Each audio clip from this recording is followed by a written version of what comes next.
Salut à tous et bienvenue dans une nouvelle vidéo. Je suis très heureuse de reprendre les vidéos sur Dietetic Student. Donc vous le savez, Dietetic Student, c'est ce média qui est à destination de tous les étudiants en fait en nutrition, en diététique et qui ont envie d'en savoir un petit peu plus, d'avoir une autre version de ce qu'on a vu en cours. Donc aujourd'hui, on va aborder le sujet de la glycolyse. N'hésitez pas à regarder cette vidéo plusieurs fois, à plusieurs reprises, si jamais vous pensez que vous avez besoin, d'un petit peu plus d'explications ou quoi. N'hésitez pas à utiliser l'espace commentaire, il est vraiment là pour ça. Donc, eh bien, on y va, c'est parti! Donc aujourd'hui, on se retrouve pour un chapitre de biochimie, vous l'avez compris, la glycolyse, et nous allons plonger au cœur de notre organisme pour comprendre ce processus vital qu'est la glycolyse. Vous découvrirez comment notre corps tire de l'énergie à partir de la glycolyse, enfin grâce à la glycolyse plutôt, et à quel moment elle se déclenche. Parce que je trouve ça important ok, il faut comprendre ce process, il faut comprendre qu'est-ce que c'est, mais je trouve ça quand même hyper important de comprendre à quel moment, genre vraiment dans la vraie vie, ça se déclenche. Et je trouve que c'est beaucoup plus simple à comprendre. J'ai décomposé cette vidéo en 5 parties. Donc, il y a la première partie, qu'est-ce que la glycolyse? Le truc, c'est de la définition pure et dure, des points faciles à choper à l'examen. Le deuxième, c'est à quoi sert la glycolyse? C'est-à-dire que vous, en tant que pratiquant, alors je vais pas toujours utiliser le mot diététicien derrière parce que je sais qu'il y a pas que des diététiciens qui me regardent, mais vous, en tant que professionnel de santé, quand est-ce que la glycolyse se déclenche? Vous, il faut que vous le sachiez. Et ensuite, donc à quoi ça sert et à quel moment elle se déclenche. Ensuite, on verra donc les étapes vraiment une par une de la glycolyse. Et là, j'ai envie de vous dire, il n'y a pas de secret, c'est que du par cœur, mais vous allez voir, c'est hyper visuel et à force d'écouter cette vidéo, ça va rentrer, pas de souci. Et ensuite, comme d'habitude, un cinquième point pour résumer les points importants de cette vidéo tout simplement. Donc, qu'est-ce que la glycolyse? Comme d'habitude, je vous mets la petite fiche mémo juste ici, qui est vraiment archi simple, en mode on part de glucose, on arrive sur du pyruvate. On retient bien que dans la glycolyse, on part du glucose et on arrive à du pyruvate. Attention, c'est très simplifié, on est bien d'accord, mais c'est important selon moi d'avoir une vision macro avant de rentrer dans les détails. Une définition de la glycolyse, donc la glycolyse, c'est le processus métabolique par lequel le glucose, un sucre à 6 carbones, est converti en 2 molécules de pyruvate, chaque pyruvate contenant 3 carbones. En résumé, on part du glucose, donc un substrat à 6 carbones, et on arrive au pyruvate, un produit à 3 carbones, au terme de la glycolyse. Je vous mets les mots-clés à ne pas oublier juste ici, processus métabolique, et on va du glucose au pyruvate. Donc voilà pour la définition. À quoi sert la glycolyse? Je vous l'ai dit en introduction, je trouve ça vraiment important de savoir vraiment à quoi sert un processus. C'est super de connaître le cycle de Krebs, la glycolyse, mais en fait si on ne sait pas à quoi ça sert, je vois pas l'intérêt. Donc, ici, on va voir à quoi sert la glycolyse. Quelle est son utilité? La glycolyse, elle a 4 rôles principaux. La production d'ATP, c'est une source d'énergie rapide, ça c'est son second rôle.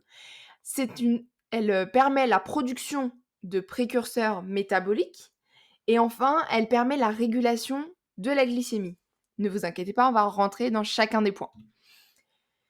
La principale fonction de la glycolyse est de générer de l'ATP, adénosine triphosphate, qui est souvent décrite comme un petit peu la monnaie énergétique. La monnaie énergétique de la cellule, puisqu'elle dépense de l'ATP. Voilà, donc c'est pour ça ce côté monnaie. L'ATP, elle est essentielle pour alimenter les processus cellulaires qui nécessitent de l'énergie, tels que le maintien de la polarité membranaire par exemple, le transport actif des nutriments et des ions, la division cellulaire, la synthèse de protéines et bien d'autres choses. Mais c'est pour vous donner des exemples, pour vous dire à quel point la cellule, elle a besoin d'ATP. Donc on rappelle, la production d'ATP, c'est un des rôles principaux de la glycolyse. Le second rôle, je vous l'ai dit, c'est une source d'énergie rapide. La glycolyse, c'est un processus anaérobie ce qui signifie qu'elle peut se produire en l'absence d'oxygène. Cela en fait une source d'énergie rapide lorsque les besoins énergétiques de nos cellules augmentent d'un coup d'un seul. Donc, quand ça augmente rapidement, la glycolyse va venir se mettre en place pour produire de l'énergie très rapidement. Comme par exemple quand vous faites une activité physique intense, bim, glycolyse qui se met en place. La glycolyse fournit de l'ATP plus rapidement que la respiration aérobie, qui est un processus plus lent, mais plus efficace en termes de production d'ATP. On voit maintenant le troisième rôle, donc la production de précurseurs métaboliques. Donc outre l'ATP, la glycolyse, elle produit des métabolites qui servent de précurseurs pour d'autres voies métaboliques. Donc elle va produire, on va dire, des petites briques qui vont servir pour rentrer dans d'autres process, comme des process différents de la glycolyse en fait. C'est vraiment d'autres voies métaboliques. Par exemple, les produits intermédiaires de la glycolyse, ils peuvent être utilisés pour synthétiser des acides aminés ou des lipides et d'autres composés nécessaires à la croissance et à la réparation des cellules par exemple. Enfin, le quatrième rôle de la glycolyse, c'est la régulation de la glycémie. Donc la glycolyse, elle aide à réguler la glycémie en utilisant le glucose circulant dans le sang lorsque la glycémie, elle est élevée. Donc on est vraiment sur une partie où la glycémie est élevée. La glycolyse, elle va être activée pour stocker le glucose sous forme d'énergie dans les cellules. À l'inverse, lorsque la glycémie, elle diminue, donc votre taux de sucre dans le sang diminue, la glycolyse va libérer le glucose stocké pour répondre aux besoins énergétiques. La régulation de la glycémie, c'est un mécanisme qui est essentiel pour maintenir un équilibre dans le sang, tout simplement. Enfin, pour maintenir un équilibre dans le taux de sucre dans le sang, pardon. La glycolyse, elle joue ce rôle important dans cette régulation en adaptant en fait son activité en fonction des besoins énergétiques de l'organisme et de la disponibilité de glucose dans le sang. Donc, je vous le redis, lorsque la glycémie elle est élevée, par exemple après un gros repas ou quelque chose comme ça, enfin dans l'absolu, après même un repas classique, la glycémie monte. Donc la concentration de glucose dans le sang va augmenter. Et pour éviter que le niveau de glucose sanguin ne devienne trop élevé, le corps active alors la glycolyse. Dans ce contexte, la glycolyse est principalement orientée vers le stockage de l'excès de glucose sous forme d'énergie. Le glucose est converti ensuite en glycogène, une forme de stockage du glucose dans le foie et dans les muscles. Il y aura une autre vidéo à ce sujet-là, mais voilà. Cette conversion de glucose en glycogène, c'est un processus énergétiquement favorable et qui contribue à abaisser la glycémie. Et dans le cas inverse, lorsque la glycémie, elle diminue, donc entre les repas, à l'approche d'un repas ou lors d'une activité physique intense qui nécessite une libération d'énergie rapide, le taux de glucose dans le sang peut diminuer. À ce stade, la glycolyse peut être inversée pour libérer le glucose stocké. Le glycogène est donc dégradé en glucose par un processus appelé la glycogénolyse, vidéo à venir sur ce sujet aussi, qui est une réaction en sens inverse de la glycolyse. Le glucose ainsi libéré peut être utilisé pour fournir de l'énergie immédiatement en réactivant la glycolyse, répondant ainsi aux besoins énergétiques de l'organisme. Donc ça, c'est vraiment pour la partie régulation de la glycémie. On est vraiment rentré dans le détail. Voilà. Retenez en tout cas que cette glycolyse, elle a une action sur la régulation de la glycémie. Donc, je vous ai remis les 4 rôles qu'on vient de voir pour être sûr que vous les avez bien en tête. On rappelle ces 4 rôles: production d'ATP, source d'énergie rapide, production de précurseurs métaboliques et régulation de la glycémie. Maintenant qu'on a vu un petit peu à quoi sert cette glycolyse, on va voir à quel moment elle se déclenche. Vous allez voir, c'est un petit peu de la redite, mais ça aide à retenir quand on redit les choses. Mais vous allez voir, c'est un petit peu de la redite. On a 4 rôles principaux. Les moments d'activation de la glycolyse sont liés à des situations où l'organisme a besoin d'une augmentation rapide de la production d'ATP. Donc c'est un besoin imminent d'énergie. L'ATP, c'est la principale source d'énergie cellulaire. Donc voilà les principaux moments d'activation de la glycolyse. Donc on a 6 rôles. Alors oui, je vous ai mis 4, mais on a 6 moments vraiment importants. On a l'activité physique intense. Donc lors d'une activité physique intense, les muscles ont besoin d'une quantité significative d'énergie immédiatement. La glycolyse est activée pour répondre à cette demande énergétique rapide, car elle est capable de générer de l'ATP plus rapidement que les autres voies métaboliques. Une faible disponibilité d'oxygène, dans le cas d'une respiration anaérobie par exemple. En cas de manque d'oxygène, la glycolyse est la principale voie pour la production d'ATP. Cela peut se produire lors des exercices intenses, même très intenses, où la demande d'oxygène dépasse l'apport d'oxygène aux cellules ou en cas d'obstruction des voies respiratoires. Donc là, c'est un petit peu plus la merde. Mais sachez que ça existe aussi. Au niveau des stress et réponse à l'adrénaline, donc en situation de stress, il y a un loup devant moi, je me mets à courir, glycolyse. Le corps libère de l'adrénaline qui active la glycolyse pour fournir de l'énergie supplémentaire. Cela prépare le corps à réagir rapidement à des situations de stress telles que le combat ou la fuite. La baisse de glycémie, ça je pense que c'est bon, vous l'avez compris, on vient de le voir, mais lorsque le taux de glucose sanguin diminue, la glycolyse peut être activée pour libérer le glucose stocké dans les cellules. Cela permet de maintenir la glycémie à des niveaux appropriés et de fournir l'énergie en cas de besoin. Le 5e point important, c'est en cas de réponse à une demande énergétique soudaine. Ça reprend un petit peu le 2e point, mais c'est vraiment quand la glycolyse elle est activée en réponse à une augmentation soudaine de demande énergétique, dans une situation d'urgence ou une situation d'activité physique. Ça reprend vraiment le 2e point, ça. Et un point qu'on oublie souvent, mais qui a le mérite d'exister, quand on est dans des conditions avec une faible oxygène. Par exemple, l'altitude. On est dans des conditions où l'apport d'oxygène, il est réduit. Et donc la glycolyse, elle est essentielle pour fournir de l'ATP malgré le manque d'énergie. Donc voilà pour les 6 points où la glycolyse se déclenche. Donc on va maintenant voir les étapes de la glycolyse. Donc ça va être une phase un petit peu plus longue. Vous allez le voir, je vous l'ai mis juste ici. C'est du par cœur. Donc là, clairement, chaque jour, vous apprenez une étape. C'est du par cœur. Il n'y a pas de secret. Il faut apprendre étape par étape. Il faut apprendre toutes les enzymes. Il faut le connaître par cœur. Voilà. Il n'y a pas de secret. Donc dans la première étape de la glycolyse, le glucose utilise donc de l'ATP. Cette étape est appelée la phosphorylation du glucose. Donc la phosphorylation du glucose, c'est une réaction où une molécule d'ATP est utilisée pour transférer un groupe phosphate au glucose. Vous l'avez vu, on passe de glucose à glucose 6-phosphate.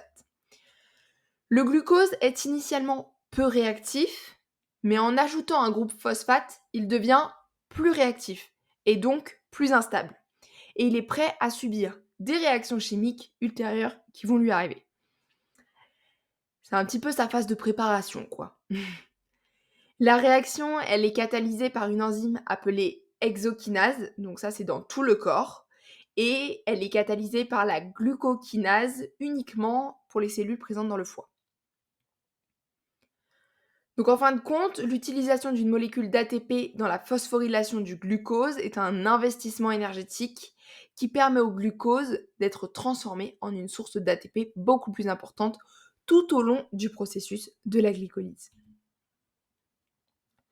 On passe maintenant à la deuxième étape, donc la deuxième étape de la glycolyse qui consiste à convertir notre glucose 6-phosphate en fructose 6-phosphate. C'est pas simplement un changement de conformation, c'est en réalité une réaction chimique qui implique la modification de la structure moléculaire du glucose 6-phosphate. Cette réaction, elle est catalysée par une enzyme appelée isomérase, spécifiquement la glucose 6-phosphate isomérase. Elle réarrange les atomes de carbone et les liaisons chimiques dans le glucose 6-phosphate pour former le fructose 6-phosphate. C'est une isomérisation, ce qui signifie que les atomes de carbone restent les mêmes, mais leur arrangement structural change. Le changement de conformation, qui est une modification de la forme tridimensionnelle d'une molécule sans altération des atomes et des liaisons, est plus courant dans d'autres processus métaboliques, tels que la transition entre l'isomère et la position linéaire du glucose, par exemple, et sa forme cyclique. On va maintenant passer à l'étape suivante. Donc, on passe au fructose 1,6-bisphosphate. La troisième étape de la glycolyse, elle consiste à convertir le fructose 6-phosphate en fructose 1,6-bisphosphate. Cette étape, elle est essentielle car elle prépare le substrat pour la phase ultérieure de la glycolyse. Donc, cette conversion du fructose 6-phosphate en fructose 1,6-bisphosphate, elle nécessite l'apport d'une molécule supplémentaire d'ATP. Donc, la réaction, elle est catalysée en fait par une enzyme, la phosphofructokinase. Souvent, c'est abrégé PFK. Donc, si vous voyez PFK, on parle de cette enzyme-là. La PFK ajoute un groupe phosphate supplémentaire au fructose 6-phosphate, produisant ainsi le fructose 1,6-bisphosphate. Et là, on passe à une étape cruciale de la glycémie, de la glycolyse, qui consiste à scinder le fructose 1,6-bisphosphate en 2 trioses phosphate. Généralement, on a du dihydroxyacétone phosphate, qu'on trouve souvent sous le nom de DHAP, et du glycéraldéhyde 3-phosphate, le G3P. J'ai trouvé ça important de vous mettre un petit peu toutes ces petites abréviations, parce que si jamais vous regardez sur d'autres livres ou d'autres ressources, peu importe, vous pouvez vraiment trouver ces petites abréviations, donc je trouvais ça bien de vous les mettre. Cette réaction, elle est catalysée par une enzyme appelée l'aldolase. Donc, l'aldolase, elle divise ce fructose 1,6-bisphosphate en 2 trioses phosphate, le DHAP et le G3P, qui sont des isomères, l'un de l'autre, ce qui signifie qu'ils ont la même formule chimique, mais une structure moléculaire différente. Donc voilà pour cette étape, et ensuite on va passer à l'étape suivante. Donc là, vous avez compris, le O ne disparaît pas, mais je préfère me focus comme ça. On a bien compris qu'on est toujours dans la même réaction. La conversion du glycéraldéhyde 3-phosphate en 1,3-bis-phosphoglycérate, c'est la 5e étape de la glycolyse. Et donc cette réaction, elle implique l'oxydation du G3P et la production d'ATP. Attention, grosse étape. Donc pour cette étape, en conséquence en fait de cette oxydation, une molécule de NAD+ est réduite en NADH et il y a une molécule de H+. Le NADH, c'est une molécule qui est porteuse d'énergie. Ça, c'est important à retenir. N'oubliez pas sur cette étape de bien placer une accolade x2 parce qu'on va remplir uniquement la colonne de gauche, mais il se passe exactement la même chose sur la colonne de droite. On passe donc à l'étape suivante, la conversion du 1,3-bisphosphoglycérate en 3-phosphoglycérate. C'est donc la 6e étape de la glycolyse, et cette réaction, elle est catalysée par une enzyme qu'on appelle la phosphoglycérate kinase. Donc, lors de cette réaction, cette enzyme, la phosphoglycérate kinase, transfère un groupe phosphate d'une molécule d'un 3-bis-phosphoglycérate à une molécule d'ADP. Ce transfert de phosphate forme une molécule d'ATP, donc adénosine triphosphate. Et donc voilà comment on obtient cet ATP. Il sort pas de nulle part. Le 1,3-bisphosphoglycérate perd donc un groupe phosphate pour devenir du 3-phosphoglycérate, tandis que l'ADP gagne, elle, un groupe phosphate pour devenir ATP. Donc là, je vous ai vraiment expliqué pourquoi on a ce changement de ADP-ATP, enfin cette flèche-là, ADP-ATP. Mais retenez vraiment qu'on passe du 1,3-bisphosphoglycérate à du 3-phosphoglycérate et ADP-ATP. Tout ça catalysé par la phosphoglycérate kinase. Ensuite, je vous promets, on voit bientôt la fin. On en est à la 7e étape de la glycolyse. Du 3-phosphoglycérate, on passe au 2-phosphoglycérate. Le tout catalysé par la mutase, puisque la mutase va transférer le groupe phosphate de 3e position du 3-phosphoglycérate à la 2e position de la même molécule. C'est pour ça qu'on garde ce phosphoglycérate, parce que la mutase, elle prend un groupe phosphate qui est placé sur le 3 et elle vient juste le déplacer sur le 2. Donc on change de nom, vous l'avez compris, d'où cette étape. Là, les noms commencent à se corser. Donc, pour la 8e étape, on passe à du phosphoénolpyruvate, le tout catalysé par une enzyme qu'on appelle énolase. Donc l'énolase, elle agit sur le 2-phosphoglycérate en éliminant une molécule d'eau, d'où ce H2O qui sort. Et cette élimination de l'eau, c'est une déshydratation spécifique qui conduit à un réarrangement des atomes dans la molécule. Et donc, suite à cette réaction de déshydratation, une double liaison carbone-oxygène caractéristique se forme dans la structure du phosphoénolpyruvate. Et là, les amis, regardez ce qu'on voit arriver. Donc, on voit arriver la conversion en pyruvate, le tout catalysé par une pyruvate kinase. Donc là, on voit le bout de notre glycolyse. On a ADP, ATP à ne pas oublier sur vos schémas. Et voilà le schéma global à connaître, à apprendre par cœur, à être en mesure de réciter comme ça, bim, au matin, glycolyse, glucose, glucose 6-phosphate, fructose 6-phosphate, etc., etc., etc. Bref, faut savoir dérouler. Perso, j'ai pas de recette magique, à part le répéter 800 fois, l'afficher sur votre douche, l'afficher dans votre chambre, l'afficher où vous voulez, le ficher, le mettre sur une fiche, le réécrire 200 fois, je sais pas, vous faites comme vous voulez, mais en tout cas, c'est par cœur. Donc voilà pour les étapes de la glycolyse. On a passé le gros morceau. Maintenant, on va revoir les petits points importants. Je vous ai mis 3 points vraiment à retenir sur cette glycolyse. On a une production d'ATP. La glycolyse, c'est un processus métabolique qui décompose le glucose en 2 molécules de pyruvate tout en produisant de l'ATP. Donc on n'oublie pas quand même qu'elle produit de l'ATP. On a une réaction anaérobie et aérobie. La glycolyse peut se produire en l'absence d'oxygène ou en présence d'oxygène. En l'absence d'oxygène, elle produit du lactate ou de l'acide lactique. Et en présence d'oxygène, elle alimente ensuite la respiration cellulaire pour produire davantage d'ATP. Ça va dépendre de son milieu.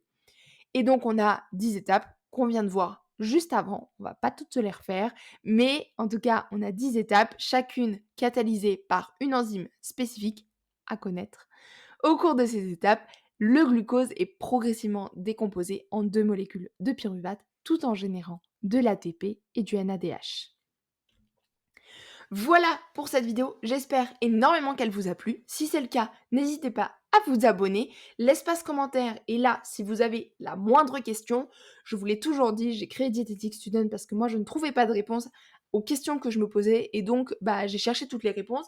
L'idée c'est de vous faire gagner du temps et pour ça, j'ai aussi créé un forum sur le site internet de Dietetic Student, accessible via l'onglet forum. Vous avez donc un onglet forum, enfin un forum pour les étudiants, un forum pour les professionnels de la nutrition. Chacun peut échanger sur ce forum et l'idée c'est que vous trouvez des solutions rapidement. On se retrouve aussi sur les réseaux sociaux, que ce soit Facebook, TikTok ou Instagram. Et puis moi je vous dis à la prochaine pour une nouvelle vidéo et vraiment si cette vidéo vous a plu, abonnez-vous, likez, partagez, ça soutient la chaîne et ça m'aide énormément. Et moi je vous dis à très vite.